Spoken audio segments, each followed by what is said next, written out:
जहां पर लगभग 15,000 के करीब सेल्फ हेल्प ग्रुप इंजीनियर्स जो हैं, जो इंजीनियर्स जो इस ग्रुप्स में काम करते हैं, उन लोगों का जो ग्रुप्स हैं उसको अबॉलिश कर दिया है सरकार ने। और उनका एक कोटा होता है काम का, जिसमें कि कोई भी सरकारी काम हो, कोई भी ऐसा काम हो जिसमें उनका 30% कोटा रखा जाता है कि वो लोग काम कर सकते हैं। और ये वो इंजीनियर्स हैं जो कि छोटे छोटे इंजीनियर्स होते हैं, मिलके ग्रुप बनाते हैं 5 या 10 लोगों का, और ये फिर मिलके काम करते हैं। इससे क्या है, बहुत सारे इंजीनियर्स को रोज़गार मिलता था।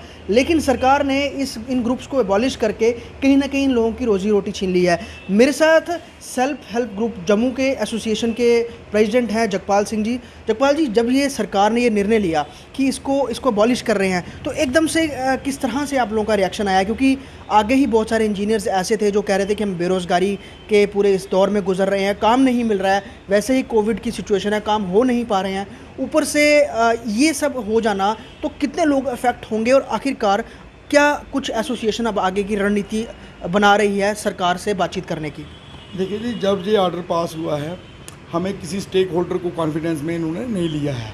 इन्होंने आपस में ही मिलजुल के 4 ब्यूरोक्रेट्स ने मिलके कोई ऐसा जीएडी में ऑर्डर बनाया जो ऑलरेडी ऑर्डर इनके अपने डिपार्टमेंट्स का ऑर्डर था, जिसमें इन्होंने उसमें कमेटियाँ फ्रेम की हुई हैं, 3-3 महीने का उनको टाइम दिया। उस ऑर्डर के बीच में इन्होंने 2 लाइनें हमारी भी डाल दी हैं।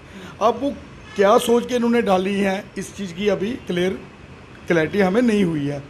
जब हमें इस ऑर्डर का पता चला है तो हमने हायर अथॉरिटी से बात करने की जब कोशिश की, तो हमारा पेरेंट डिपार्टमेंट जो है वो है लेबर डिपार्टमेंट से जब हमने बात की तो वो कहते हैं हमें तो इस बारे में नॉलेज ही नहीं है कि ये कब हुआ है, ये कैसे हुआ है।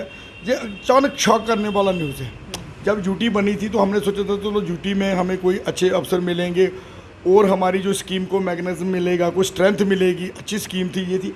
ये तो ड्यूटी बनने के बाद तो ये उल्टा ही हो गया टोटली। जो एक लड़का ऑलरेडी अनएम्प्लॉयड होके अपना काम कर रहा है, आत्मनिर्भर है, किसी पे डिपेंड नहीं है, आप अचानक उसकी रोजी रोटी छीन लोगे। अब खुद ही बताओ कि वो क्या करेगा जी।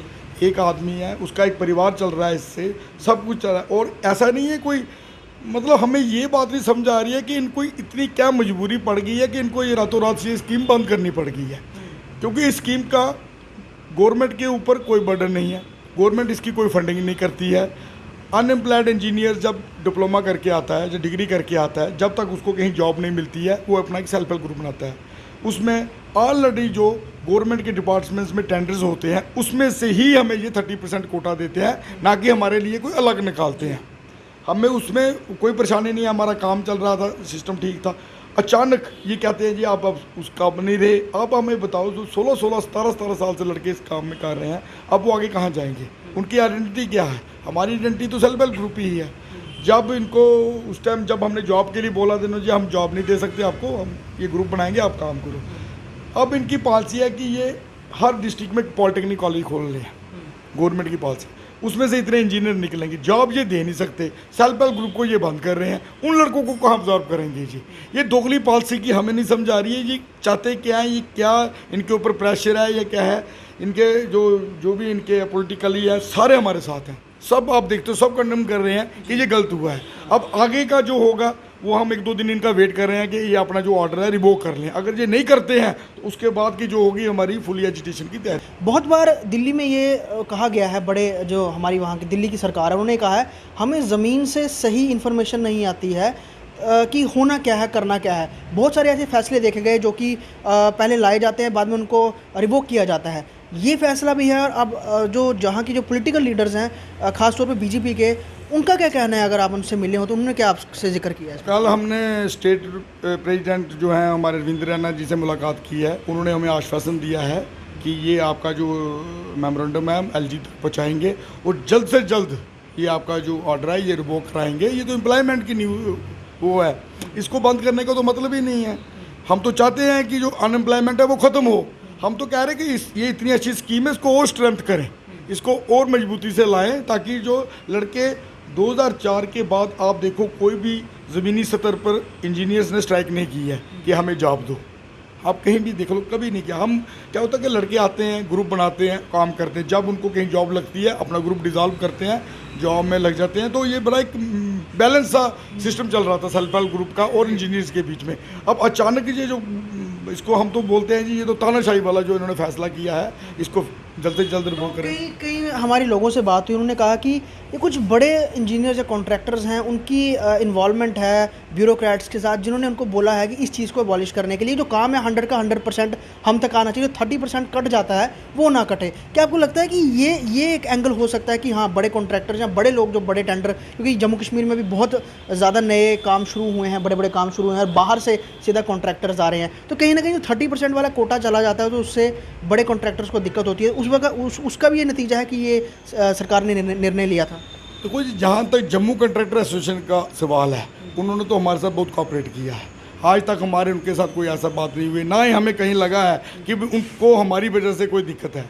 लेकिन अब कहीं और प्रोविंस में इस तरह की कोई घटना हुई होगी या कोई ऐसी बात, इसका हमें इतनी जानकारी नहीं है।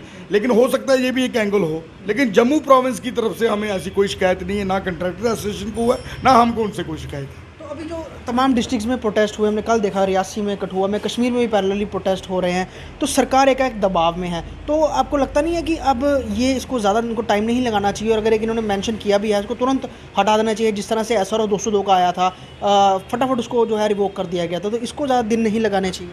हमें ये लगता है शायद ये 15 अगस्त की जो अभी है, शायद ये 15 अगस्त के बाद 16 अगस्त तक, हमें जहाँ तक है कि 16 अगस्त को कोई ना कोई निर्णय हमारे लिए हो जाएगा। होपफुली है, आपकी माध्यम से हम भी कहते हैं गवर्नमेंट को कि हमारे लाइबिलिटीज़ हैं, हमारे पे बैंक लोन्स हैं, अब इस स्कीम को सीरियसली ले, इसको जो एज इट इज़ जैसे चल रही है वैसे ही चलने दे।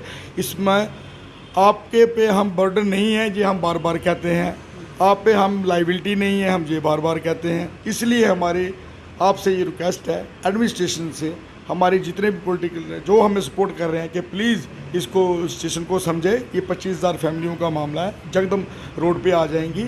ऐसी स्थिति पैदा ना करें कि हमें इसके अलावा कुछ और नया सख्त कदम उठाने पड़े, जिससे कि कल को हालात और बिगड़े। सेल्फ हेल्प ग्रुप की बात करें तो इन्होंने अपना साफ वर्जन क्लियर किया है सरकार से, और सरकार, अगर बड़े पॉलिटिकल लीडर जम्मू के हैं वो कह रहे हैं कि हम इस निर्णय पे जाते हैं, सरकार तक ये आवाज़ पहुंचाते हैं आप लोगों की, इसको जल्दी रिवोक किया जाए। तो बात यही है कि इस तरह के ऑर्डर्स लिए क्यों जाते हैं जो कि रिवोक करने पड़ते हैं, और आखिरकार जॉब्स देने की बात आती है तो सरकार जॉब्स लेने के लिए फैसले क्यों लेती है इस तरह से, जिससे लोगों की जो है एम्प्लॉयमेंट या उनका जो कमाने का ज़रिया है वो वापस चला जाए। ये बहुत बड़ा सवाल है। क्या सरकार के जो रणनीतिकार हैं वो कहीं ना कहीं इस चीज़ पर फोकस नहीं देते हैं? वीडियो जर्नलिस्ट पवन शर्मा के साथ ख्वाहिश पटेल, स्टेट टाइम्स जम्मू।